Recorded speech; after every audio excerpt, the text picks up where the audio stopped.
Assalamualaikum warahmatullahi wabarakatuh. Perkenalkan, nama saya Siska Martini. Kami dari kelompok 3. Di sini kami akan mempresentasikan tentang tugas PWO, yaitu membuat aplikasi perpustakaan berdasarkan 4 diagram.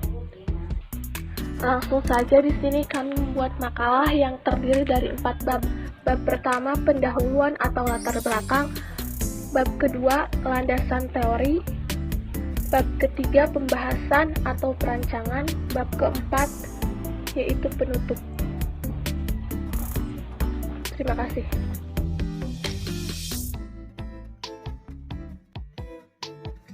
Assalamualaikum warahmatullahi wabarakatuh.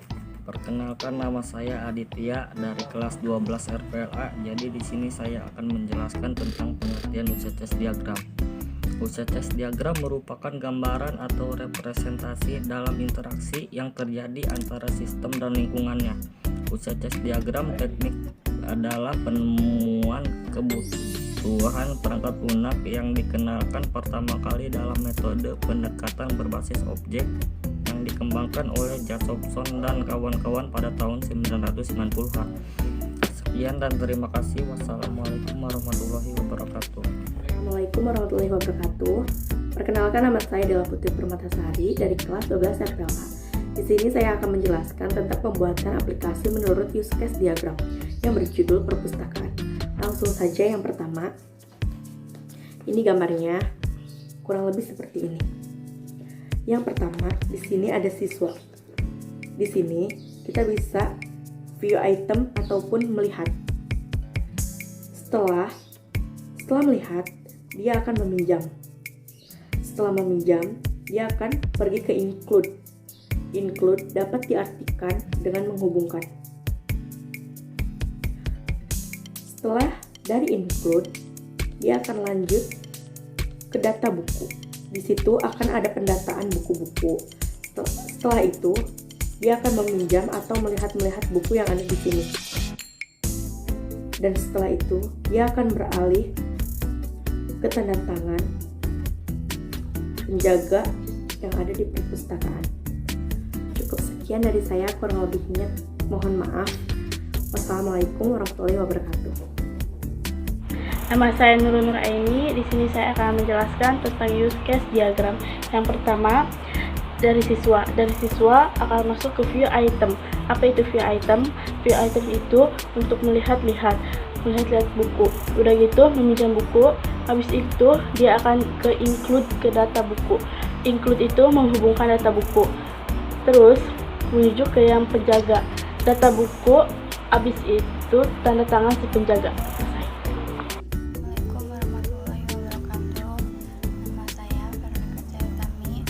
Di sini saya akan menjelaskan tentang pengertian diagram Schwarzschild diagram.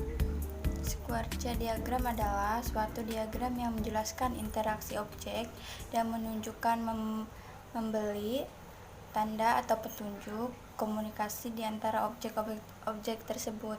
Sekuensi diagram digunakan untuk memperjelaskan perilaku pada sebuah sekretaris dan menggambarkan bagaimana entitas dan sistem berinteraksi, termasuk pesan yang dipakai saat interaksi. Semua pesan digambarkan dalam urutan pada eksekusi. Sekian dari ini saya akan menjelaskan tentang pengertian activity diagram. Activity diagram ialah sesuatu yang menjelaskan tentang alir kegiatan dalam program yang sedang dirancang, bagaimana proses alir berlawan, keputusan yang mungkin terjadi, dan bagaimana sistem akan berakhir. Activity diagram juga dapat menjelaskan metode paralel yang mungkin terjadi pada beberapa eksekusi.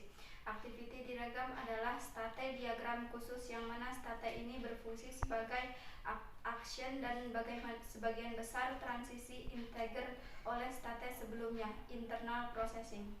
Assalamualaikum warahmatullahi wabarakatuh. Perkenalkan, nama saya Siti Unita Effendi. Di sini saya akan menjelaskan tentang aplikasi perpustakaan, yaitu sequence diagram. Sequence diagram adalah menjelaskan alur untuk perancangan atau pembuatan sebuah aplikasi. Dan di sini contoh diagramnya.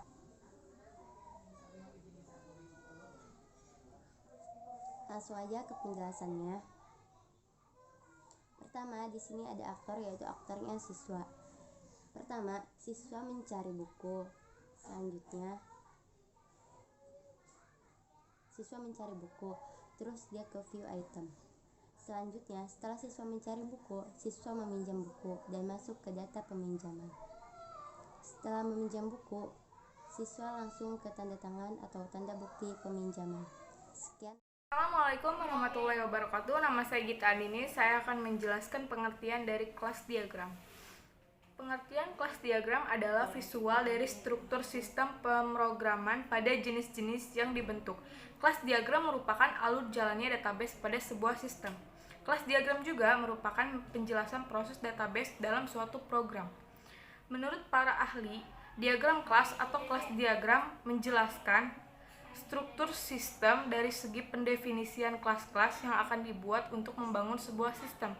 Contoh dari kelas diagram adalah 1. Menjelaskan suatu model data untuk program informasi. Kedua, dengan menguasai kelas diagram, maka akan meningkatkan pemahaman mengenai gambaran skema dari suatu program. Ketiga, mampu menyatakan secara visual akan kebutuhan spesifik suatu informasi. Ketiga, dengan kelas diagram dapat dibuat bagan secara terperinci dan jelas.